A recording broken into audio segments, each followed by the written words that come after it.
नमस्ते, जय झूलेलाल।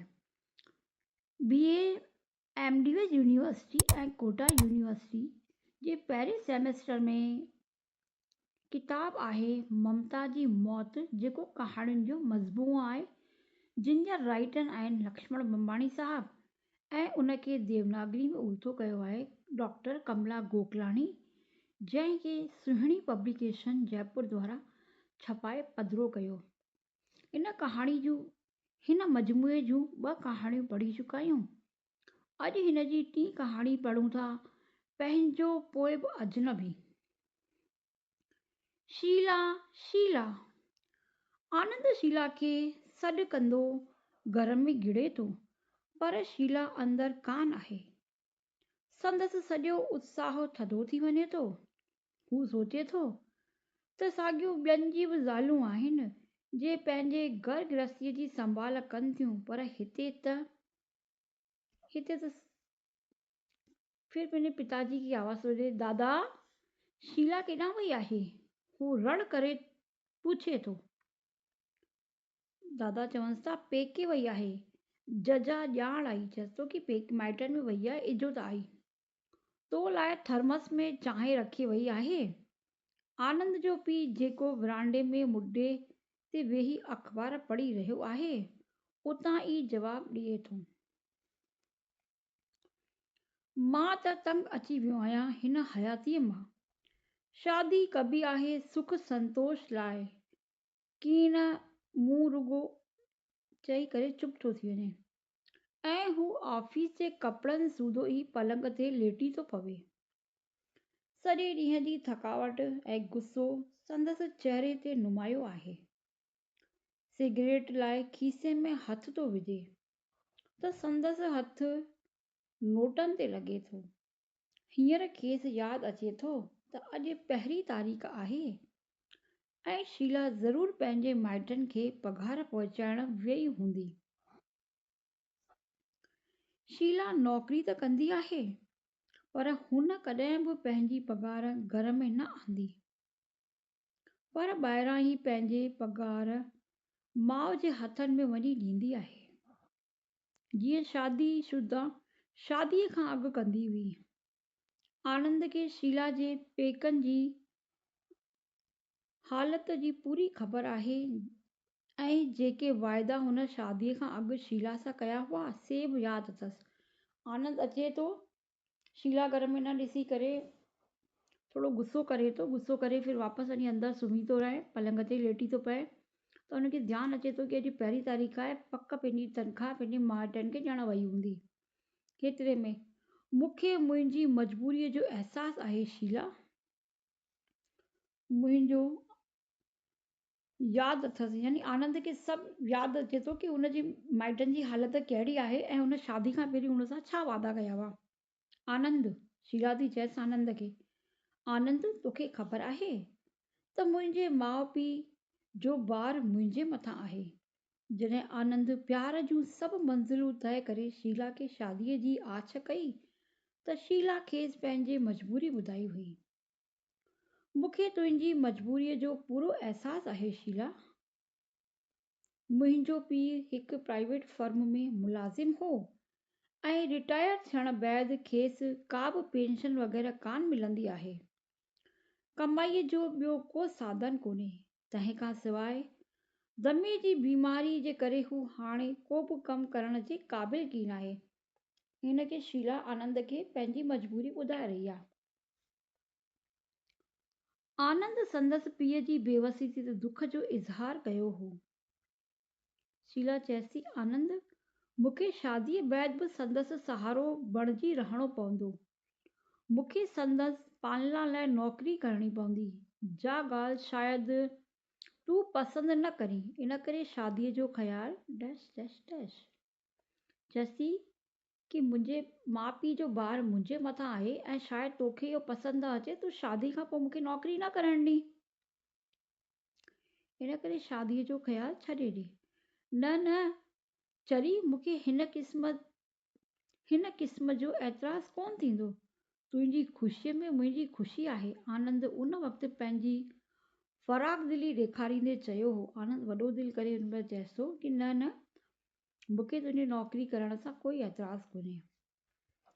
संदसि ज़हन में अञा बि उहे अखर पूरी रहिया हुआ, यानी उनजे ज़हन में अञा उहा अखर तरी रहिया हुआ। मूंखे को एतिराज़ु कोन थींदो। शायदि आनंद उन वक़्तु प्रेम जे वहिकिरे ऐं जज़्बात विचां शीला जी इहा ॻाल्हि क़बूल कई हुई। पर जीअं ई संदसि प्यार जे सैलाब में उथियल लहरूं शांत थियूं त संदसि अंदर में मूंझ थियण लॻी। हू ख़ुदि पंहिंजनि ख़्यालनि में चिटी तरह अंदाज़ो लॻाए न सघियो। हू पंहिंजे ख़्यालनि खे सम्झी कोन सघियो। कंहिं महिल महसूसु करे पियो त शीला पंहिंजनि माइटनि ॾांहुं औलाद जो फ़र्ज़ु निभाए ठीकु करे रही आहे। कंहिं महिल खेसि लॻे पियो त इहो सिलसिलो केसीं ताईं क़ाइमु रहंदो। कंहिं वक़्तु हिन ईअं पिए चाहियो त शादीअ बैदि नए माहौल में शीला बदिलजी वञे, त हू सिर्फ़ु पत्नी रहे, धीअ न। हूअ ॿुॾतर में हो। शीला इन सभ खां बेख़बर पंहिंजे इरादे ते महकम हुई, यानी पंहिंजे दृढ़ हुई पंहिंजे इरादे ते। ऐं आनंद जे ज़हन में ई बि ॻाल्हियूं हलियनि कि भई मां केॾी महिल त उनखे लॻे पियो कि शीला ॾाढो सुठो थी कमु करे, ऐं केॾी महिल उनखे लॻे पियो कि उन जे शीला जे नौकिरी करे पघार होॾां खणी वञण सां हिन खे त को फ़ाइदो कोन पियो थिए, बल्कि हिन जी ज़ाल टुटे थी। शादीअ बैदि शीला कॾहिं बि आनंद खे शिकायत जो मौक़ो न ॾिनो। ऑफिस मां थकिजी टुटिजी ईंदी हुई त अची घर जे कम में लॻंदी हुई। हुन घर खे नओं रूप ॾिनो, आनंद खे भरपूर प्यार ॾिनो, सहुरे खे इज़त ॾिनाई। पर तॾहिं बि किथे अहिड़ो कुझु हो जो आनंद खे पेट चुभंदो हो। शायदि अंतर्मन में हुन चाहियो थे त शीला माउ पीउ लाइ महिनत न करे, पंहिंजो पाण ॻारे। उनजे मन में हो कि भई माउ पीउ जे लाइ महिनत करे थी त पंहिंजो पाण खे ॻारे थी, सिधी तरह त न।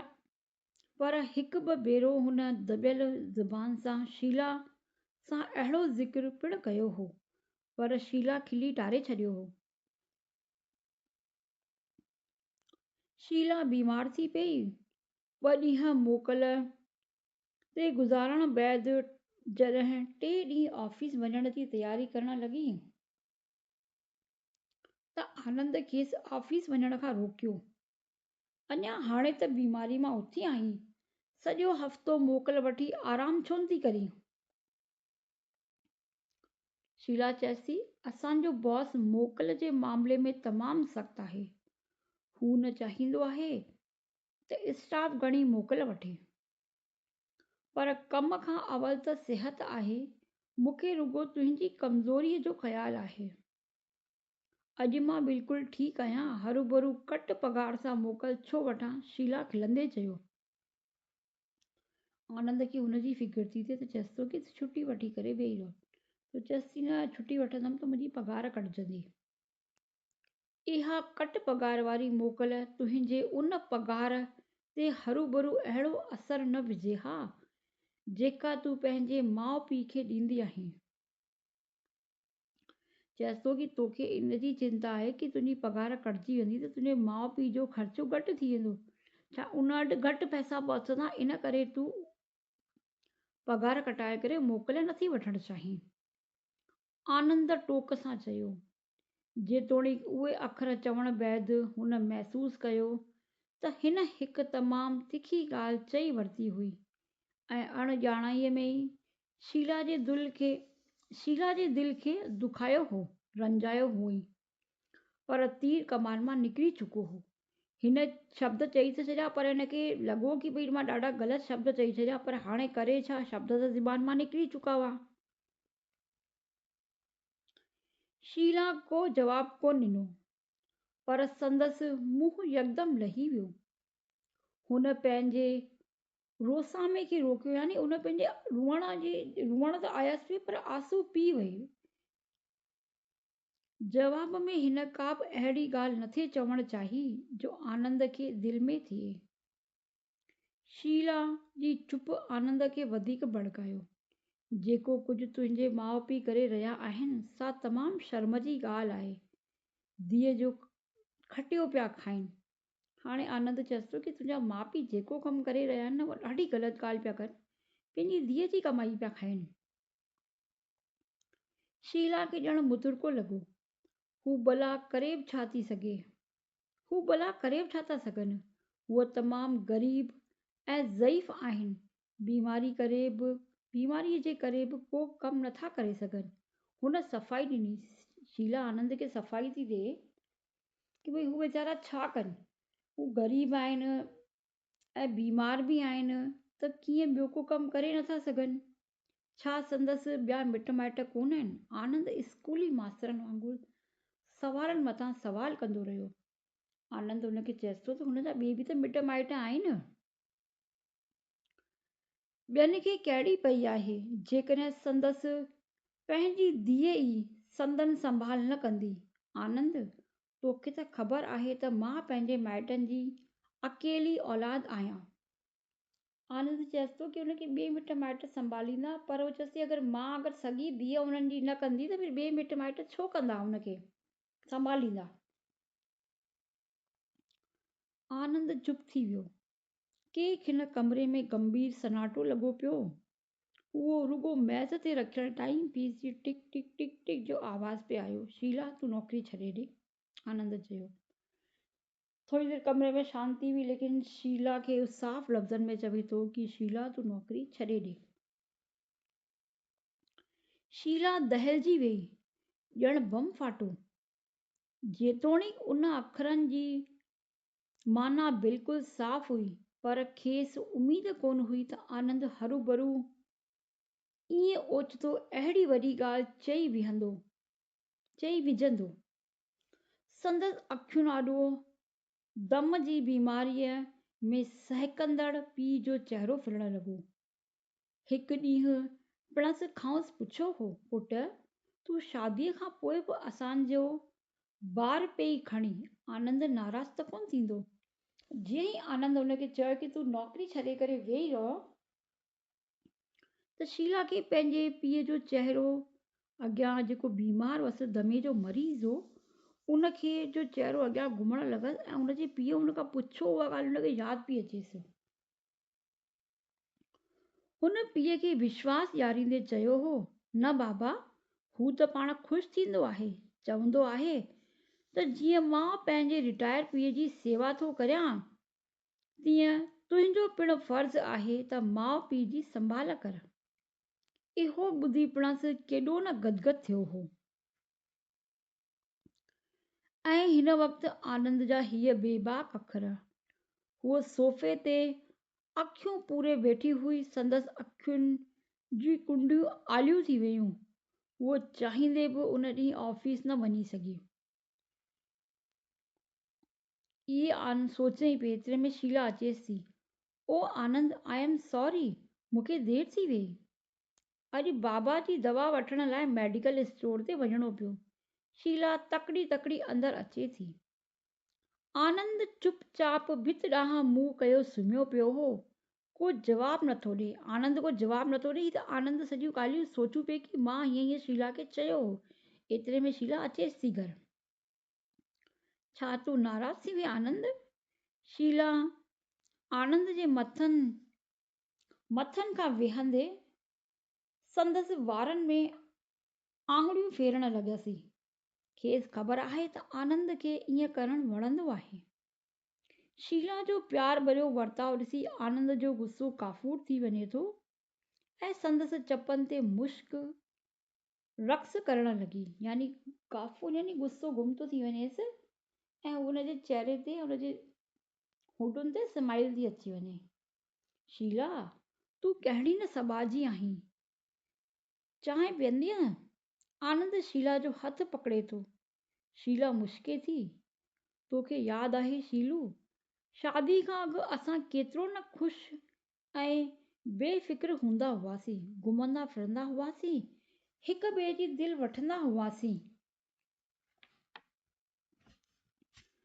आनंद जे अखरनि में माज़ीअ जी मधुर यादगिरियूं आहिनि, यानी गुज़िरियल वक़्त जूं यादूं आहिनि उनजे आनंद जे ॻाल्हियुनि में। हू नरमाईअ सां शीला जो हथु दॿाए थो। असांखे सदाईं अॻे वांगुरु ख़ुशि रहणु घुरिजे। शीला ख़ामोश रही एॾी सिक ऐं हुब पाए ख़ुशीअ में मख़मूर थी वञे थी ऐं कुझु बि नथी ॻाल्हाए। ख़ुशीअ में मख़मूर यानी नशे में चूर थी वञे, मदहोश थी वञे उन जूं ॻाल्हियूं ॿुधी करे। आनंद संदसि ॻिचीअ में बांह विझी खेसि पाण ॾांहुं छिके थो। हल त अॼु पिक्चर ॾिसी अचूं। हा हा, छो न। शीला आनंद खे खिन यकटक शीला ॾांहुं निहारे थो। आनंद शीला जी तरफ़ निहारे थो। आनंद आनंद प्लीज़ कुझु चओ न, ईअं मूं ॾांहुं छो निहारे रहियो आहीं? मां छा चवां शीलू, तूं बेहद सुंदर आहीं। आनंद जो प्यार ॿुॾल आवाज़ में शीला खे बेसुध बणाए थो छॾे ऐं हूअ आनंद जे कुल्हे ते मथो रखे अखियूं पूरे थी छॾे। आनंद जो प्यार भरो वर्ताव ॾिसी करे हूअ बि मदहोश थी वञे ऐं हुन जी ॻाल्हियुनि में गुम थी वञे। चएसि थी, आनंद सचमुच तूं मूंखे भाईं थो? चरी तोखां सवाइ मुंहिंजो भला ॿियो केरु आहे?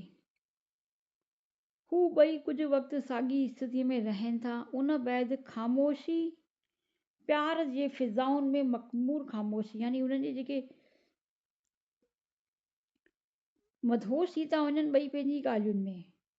कुझु वक़्तु ईअं गुज़री थो वञे। आनंद आहिस्ते बुड़के थो, शीला उथ संभर। शीला खे हुनजे कुल्हे ते ई निंड थी अची वञे त उथारेसि तो, शीला उथ संभर। शीला को जवाबु नथी ॾे। शीला तयार थी, न त देरि थी वेंदी। शीला में का चुरपुर कान थी थिए। संदसि साहु खणणु साॻी रफ़्तार सां जारी आहे। हू कंध वराए शीला ॾांहुं निहारे थो। शीला जूं अखियूं बंदि आहिनि। ओ शीला, निंड करे रही आहीं? हिन संजा महिल सुम्ही पई आहे। केॾी न बेरुखी, केॾी न बेइज़ती। उनखे लॻे थो कि केॾी बेरुखी ऐं केॾी मुंहिंजी त बेइज़ती वारी ॻाल्हि थी। मां त साणसि प्यार भरियूं ॻाल्हियूं करे रहियो आहियां, ॻाल्हियूं करे रहियो हुअसि ऐं हीअ त सुम्ही पई आहे। हिनखे मुंहिंजी का बि परवाह कोन्हे। मुंहिंजे प्यार जी बि का दरकार कोन अथसि। मां ई अजायो पुठियां लड़ लड़ करे रहियो आहियां। बेख़बरीअ जो अहसासु आनंद जे सुतल कावड़ खे वरी भड़काए थो छॾे ऐं शीला 2 मिंट अॻु खेसि वणी रही हुई, जेका दुनिया जी हसीन औरत हुई, जंहिंसां हू प्यार वंडे रहियो हो, उहा ई हींअर हिकु कशिश हीण ऐं मामूली स्त्री जियां बासण लॻी। ही चए जॾहिं शीला सां हू आनंद प्यार भरी ॻाल्हियूं करे रहियो त शीला खे हुनजे कुल्हे ते निंड थी अची वञे। त शीला आनंद जेको हुनखे हीअं निंड में ॾिसे थो त हुनखे ॾाढी कावड़ थी लॻे ऐं जेका शीला हुनखे थोरी देरि पहिरीं ॾाढी सुठी लॻण लॻी हुई, उन ते हू गुस्सो थो करे। चए थो कि मुंहिंजो प्यार त अजायो आहे, मां हिन सां प्यार करे रहियो आहियां। उहा ई शीला हींअर हिनखे बिल्कुलु हीण ऐं मामूली स्त्री जीअं लॻण लॻसि। बंदि पलकूं, अखियुनि जे चौधारी हल्का कारा गोल निशान, थकल ऐं कमज़ोर शरीर। हिन महसूसु कयो त हूअ किन ॿियनि लाइ पंहिंजो पाण खे थकाए कमज़ोर बणाए रही आहे। अहिड़ी त थकिजी पई आहे जो प्यार ऐं ख़ुशीअ जे मौक़नि ते बि खेसि साथ नथी ॾेई सघे। पंहिंजे माइटनि लाइ नौकरी कंदे हूअ अहिड़ो त टुटी थी पवे जो विंदुर जूं के घड़ियूं बि साणसि गॾिजी नथो ॻारे सघिजे। आनंद सोचे थो कि पंहिंजे माइटनि जे लाइ नौकरी करे एतिरो त थकिजी चूर थी वञे जो मां हेतिरो कुझु टाइम बि मां उन सां प्यार सां नथो रही सघां, या असांजी ज़िंदगी कीअं थी वई आहे जो पहिरीं वारी कीअं हुई, जो एतिरी थकियल आहे शीला जो मूंसां थोरी देरि बि वेही नथी सघे, ॻाल्हाए नथी सघे। आनंद कावड़ विचां उथी खड़ो थो थिए त शीला खे झटिको थो लॻे। अरे मुंहिंजी त अखि ई लॻी वई। आई एम रियली सॉरी आनंद। शीला पछताए में अचे थी, असां त पिक्चर ते हली रहिया हुआसीं न। शीला पलकूं खणी आनंद जे चहिरे ॾांहुं निहारे थो। आनंद जे ॾांहुं उहो पलकूं खणी निहारे थी। आनंद जे चहिरे ते कावड़ जा निशान साफ़ नज़र अची रहिया आहिनि। संदसि अखियूं टांडनि जियां वरी रहियूं आहिनि। ओ आनंद प्लीज़, तूं ख़ामोश छो आहीं? सचमुच मूंखे बेहद अफ़सोस आहे, मूंखे माफ़ कर प्लीज़। शीला, हाणे हीअ ॻाल्हि बर्दाश्त करण खां ॿाहिरि आहे। कहिड़ी ॻाल्हि? ईअं हलणु नामुमकिन आहे। तूं नौकरी छॾ। आनंद जी आवाज़ में पुख़्तगी आहे, यानी उन जी आवाज़ ज़ोरदार ऐं बिल्कुलु दृढ़ निश्चय करे थो चए, मां नथो चाहियां त तूं नौकरी करी ऐं हीअं पाण खे तिर करे ॻारी। शीला बुत बणिजी बीही थी रहे, पंहिंजो पाण संभालण में खेसि घड़ियूं लॻनि थियूं। आनंद, पोइ हिननि जो छा थींदो? हुन अज़ीज़ाईअ वारे नुंहं में पुछियो। हूअ दयनीय थी करे पंहिंजे हुन खां पुछे थी कि फिर हुननि जो छा थींदो? पर आनंद हींअर महकम थी चुको हो, यानी पत्थर वांगुरु थी चुको हो, दृढ़ निश्चय करे चुको हो। मूंखे उन्हनि सां को बि वास्तो कोन्हे। मां तुंहिंजो पति आहियां ऐं जेकी मां तोखे चवां सो तोखे मञिणो पवंदो। शीला ॼण त आनंद जी आवाज़ जो पहाड़ो ॿुधी रही आहे। हूअ महसूस करण लॻी त नारी बेवस छो थींदी आहे। हुन बिनल आवाज़ में इल्तिजा करे थी, आनंद हरूभरू अहिड़ो ज़िद न कर। तोखे त ख़बर आहे त मां नौकरी छो करे रही आहियां। कंहिं मग़रूरी विचां मां तोसां मुक़ाबिलो करण जे इरादे सां मूं कॾहिं बि नौकरी न कई आहे। हूअ आनंद खे चएसि थी कि भई मां त नौकरी मजबूरी में करे रही आहियां। मां अहिड़ी का मग़रूरीअ में त नौकरी कयां कोन थी कि मूंखे तोसां बराबरी करणी आहे, इन करे मां नौकरी करे रही आहियां। मां त मजबूर आहियां। उहो हुनखे आनंद खे रिक्वेस्ट थी करे, याचिका थी करेसि कि भई आनंद, हीअं कीअं थींदो? तूं ॼाणंदे बि अणॼाण छो थो बणिजी? मां खेनि छॾे ॾींदसि त हू लाचार बणिजी पवंदा। मूंखां सवाइ संदसि संभाल लहण वारो ॿियो भला केरु आहे? आनंद चएसि थो, खेनि शर्म अचणु खपे जो धीअ जो खटिया खाई रहिया आहिनि। वरी मुतरके जी चोट शीला तिलमिलाए थी। जेकॾहिं मां संदसि पुटु हुजां हा त छा संदसि परगो न लवां हुआ। हेतिरे में शीला चएसि थी कि अगरि मां उन जो पुटु हुजां त छा मां उन्हनि खे सार संभाल उनजी न कयां हुआ? संदन अकेली औलाद आहियां। छा पंहिंजे पीउ खे पालण जो फ़र्ज़ु तूं नथो निभाईं? कुझु त ख़्यालु कंदा। कुझु त ख़्यालु कर। आनंद चएसि कि तूं बि त पंहिंजे पीउ खे पाली पियो, तूं बि त पंहिंजे पीउ खे पालण जो फ़र्ज़ु निभाई पियो। अगरि मां मुंहिंजे माइटनि खे पालण जो फ़र्ज़ु निभायो त केॾी वॾी ॻाल्हि आहे। मूंखे कहिड़ी पई आहे जो संदसि ख़्यालु करियां। शादी शीला, मूं शादी तोसां कई आहे ऐं न कि तुंहिंजे माइटनि सां। मां न चाहींदुसि त को ज़ोर वांगुरु मुंहिंजी पत्नीअ खे चूसे। आनंद ॼण फ़ैसिलो ॾींदे चवे थो। आनंद चएसि थो कि जीअं जौक खून खे चूसींदो आहे न, तीअं ई तुंहिंजा माइट तोखे चूसे रहिया आहिनि ऐं मां कोन चाहींदसि कि केरु मुंहिंजी ज़ाल खे हीअं चूसे या मुंहिंजी ज़ाल कंहिंजे करे एतिरो परेशान थिए। शीला महसूस करे थी त हूअ हाणे आनंद जे बेहया निगाहुनि जो वधीक मुक़ाबिलो नथी करे सघे। कुझु वक़्त लाइ हूअ उलझन में पइजी वञे थी, पर पोइ संदसि अखियुनि में कंहिं पके इरादे जी चमक पैदा थिए थी। ओचितो संदसि साम्हूं बीठल आनंद खेसि हिकु अजनबी जीअं लॻे थो। बेहया जेके हुन बेशर्माई सां जेके आनंद शब्द चया हुआ न, त उनखे शीला खे ॾाढी चोट थी लॻेसि। तूं चए थी कि हाणे मां हिन ॻाल्हियुनि जो वधीक मुक़ाबिलो कोन करे सघंदमि। शीला जॾहिं पंहिंजो मामूली सामान खणी पेकनि में पहुती त माणस वाइड़ी थी वई। मम्मी, हाणे मां रोज़ हितां ई ऑफिस वेंदसि जीअं अॻे वेंदी हुअसि। छा आनंद सां विड़ी आई आहीं? माणस इंतज़ारीअ विचां पुछियो। न मम्मी, अहिड़ी का बि ॻाल्हि कोन्हे। शीला आत्मविश्वास सां चवे थी त मूंखे पक आहे त हुन जा ख़्याल फिरंदा हिकु ॾींहुं हू ज़रूरु ई मूंखे पाण सां गॾु वठी वेंदो। शीला खे इंतज़ारु हो कि उन जे घोट खे सम्झ ईंदी ऐं उन जो घोटु हुन खे हितां वठी वेंदसि। जॾहिं इन कहाणी जो टाइटल ई इन करे पियो पंहिंजो पोइ बि अजनबी, छाकाणि आनंद हुन जी मजबूरी ॼाणींदे वीचाणींदे बि हुन खे नौकिरी नथो करण लाइ चयसि कि तूं नौकिरी छॾे ॾे।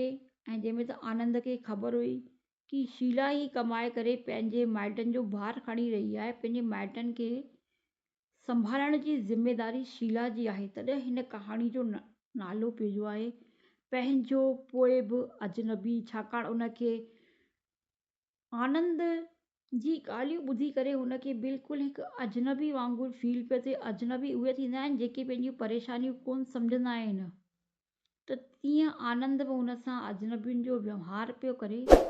तॾहिं कहाणी जो टाइटल पियो पंहिंजो पोइ बि अजनबी। जय झूलेलाल, नमस्ते।